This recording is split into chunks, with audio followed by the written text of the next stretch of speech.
ำบัดเนี่ยน้ำไหลไปถมหดเนื้อทีหน้าของประชาชนพวกเขาก็ดีใจแน่นอนอย่างนี้มาหอด2025เสียน้ำประเทศใสแต่มันบดใสแล้วนี่มันเป็นก้อนแหละอยากให้พระส่วนเกี่ยวของนี่มันคือตื้มหรอกว่าเห็นได้ปัญหาที่สองนี้อาร์ซิเมนคงข่างคือกันนี่แหละกองผู้ซุ่มสามัยสามัญในกับพระเจ้ากบจือเนาะพวกเขาได้หาพ้องเอายุทธศาสตร์เรื่องพลังงานโบเฮเนาะก็บอกว่า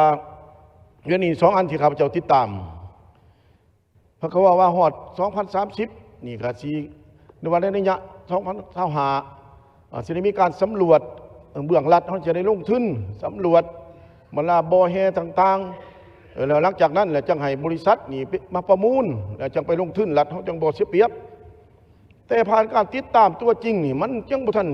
แม่นแนวนั้นยังบ่บริษัทยังไปเรียนคือเก่าสำรวจมาแล้วก็มาขออนุญาตไปเฮ็ดคือเก่าเนาะอันนี้ข้าพเจ้าคิดว่าอยากให้เบิ่งขึ้นเรื่องยุทธศาสตร์เฮานี่นะเนาะเว้ากันนี่ดิวันนี้ติดพันกับตัวนี้นะมันก็ตามมาเรื่องผลกระทบนี่แหละเนาะก็เลยเว้าเลยว่า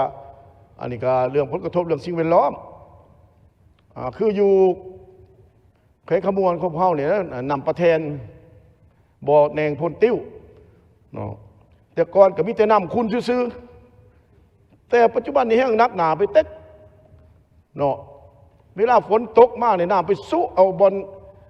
อ่างบำบัดเนี่ยน้ำไหลไปถมหมดเนื้อทีหน้าของประชาชนยังต่างๆเนาะข้าพเจ้าได้ลงติดตามกับคณะของสสส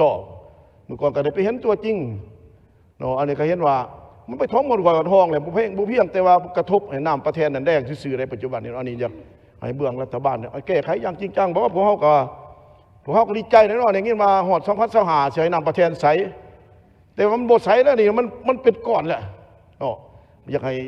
พระส่วนเกี่ยวของนี่มันคือตื้มหรอกว่าเห็นได้กับเพื่อการเป็นอยู่ของประชาชนนั่นแหละเห็นได้มันขั้นว่าเฮาสิปะเนี่ยนี่บ่หรือว่า